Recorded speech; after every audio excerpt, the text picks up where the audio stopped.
Sebagian makanan khas Surakarta juga dikenal di daerah lain yang memiliki kesamaan budaya. Misalnya adalah gudeg. Citra gudeg telah melekat dengan Yogyakarta, sehingga orang lebih mengenal gudeg sebagai gudeg Jogja. Namun, Surakarta pun memiliki gudeg yang lebih dikenal sebagai gudeg ceker. Kesamaan ini tidak bisa terlepas dari latar belakang kedua daerah tersebut yang berasal dari satu akar budaya yang sama, yaitu Kesultanan Mataram Islam.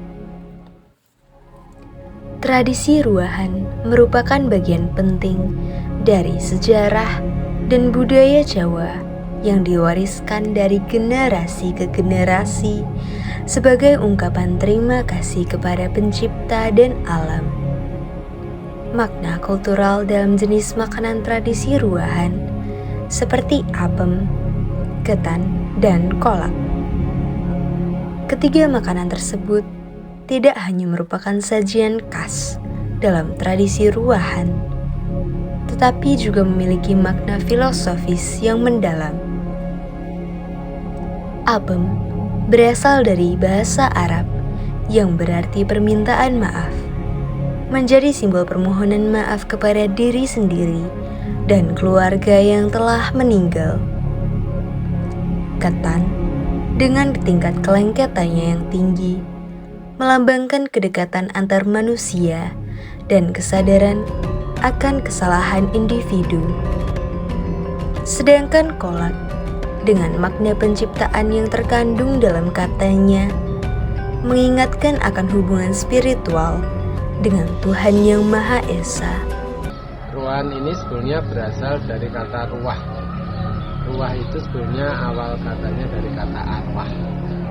Jadi ini sebetulnya berkaitan dengan periode yang berkaitan tentang memuliakan leluhur yang sudah meninggal.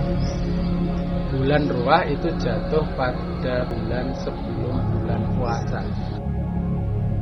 Ada beberapa kuliner khusus yang itu selalu dihidangkan di acara tersebut. Salah satunya ada yang namanya apem. Apem ini dari kata afwam yang artinya adalah maaf.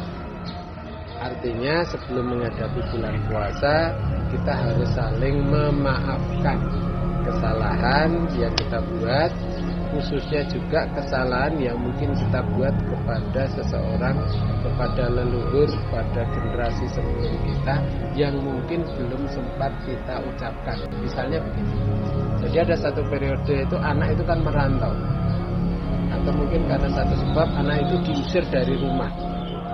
Karena sebuah perjalanan hidup, rasa dendam yang sangat luar biasa, anak itu tidak mau sampai pulang ke rumah. Dalam satu proses namanya orang tua mungkin juga menyadari bahwa ada rasa salah. Tiba-tiba orang tuanya ini meninggal. Ya, padahal si anak ini masih punya dendam. Nah, dengan berjalannya waktu, mungkin anak ini kan akhirnya sadar. Dulu pernah berbuat salah pada orang tuanya, pada bapak ibu. Nah, titiknya ini kapan harus bisa meminta maaf? Mau bertemu orangnya sudah tidak ada.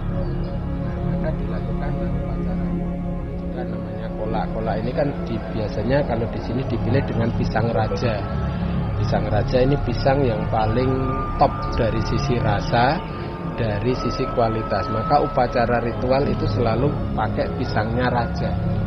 Gedang rojo, kamu nanti bisa googling gedang rojo seperti apa. Kenapa bukan gedang Ambon, Mbak? Gedang Ambon kalau lebih besar iya, tetapi dari sisi fungsional gedang rojo itu bisa dimakan sebagai buah, bisa dimakan sebagai kolak, bisa dimakan sebagai pisang goreng. Ketan itu kan bahannya kan dari beras ketan. Beras ketan ini kan berbeda dengan beras Jawa ya. Beras Jawa itu nasi. Nah, ketan itu bisa untuk buat makanan, salah satunya namanya jadah. Dia punya daya rekat, daya lengket itu lebih besar dibanding nasi. Nah, ini sebetulnya sekali lagi memaknai tentang bagaimana keterikatan kita dengan leluhur. Seperti yang saya sampaikan, kamu tidak bisa memutuskan memisahkan bahwa kamu terlahir dari bapak bernama A, ibu bernama B. Makanya dalam konsep di Jawa dikenal juga satu falsafah namanya mikul dhuwur mendem jero. Mikul dhuwur itu artinya selalu mengingat kebaikan dari orang tua kita, leluhur kita, juga selalu memendam hal-hal buruk dari orang tua kita. Karena pasti manusia itu tidak sempurna. Ini kalau saya lihat justru mulai sudah ada jauh sebelum era Islam. Karena kata nyadran kan disebut ya, bahasa ziarah itu disebutkan dengan kata nyekar. Jadi kalau ada temenmu ngomong ngarep mau kemana berarti nyekar. Nyekar itu kan dari kata sekar yang artinya bunga. Makanya ziarah itu salah satu tradisinya membawa bunga. Jadi kalau kapan mulai ada tradisi itu? Ya menurut saya sejak zaman Hindu itu. Hanya kalau di sini dikemas dalam sesuai dengan kepercayaan.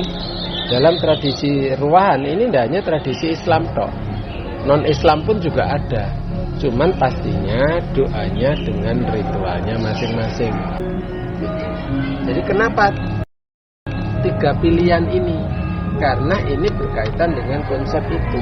Sama dengan mengapa kalau lebaran itu hidangannya adalah kupat. Kupat itu kan banyak kan kupat. Kupat itu dari singkatan ngaku lepat. Ngaku lepat itu merasa bersalah sehingga kita perlu minta maaf. Ini kembali ke konsep pikir masing-masing ya.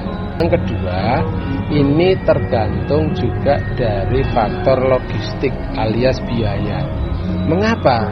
Untuk melakukan ritual itu ya butuh biaya. Ya contoh paling real ya. Misalnya saya contoh sajakan pribadi. Saya itu punya leluhur di Wonogiri di Sragen. Berarti kalau saya meniatkan nyekar, saya harus siapkan biaya untuk perjalanan ke Wonogiri sama ke Sragen. Belum nanti Ubo Rampe untuk sana. Berarti harus punya logistik, harus punya duit kan. Nah itu disiarai tidak hanya di acara-acara atau tidak tiap saat kita ziarahi. Ada musim atau bulan khusus. Sama dengan seperti tradisi ruah. Kita kalau di Jawa itu kamu mau nyekar kapanpun, ziarah kapanpun boleh. Tetapi umumnya atau saat yang biasanya dipercaya paling bagus adalah sebelum bulan puasa. Namanya bulan ruah itu.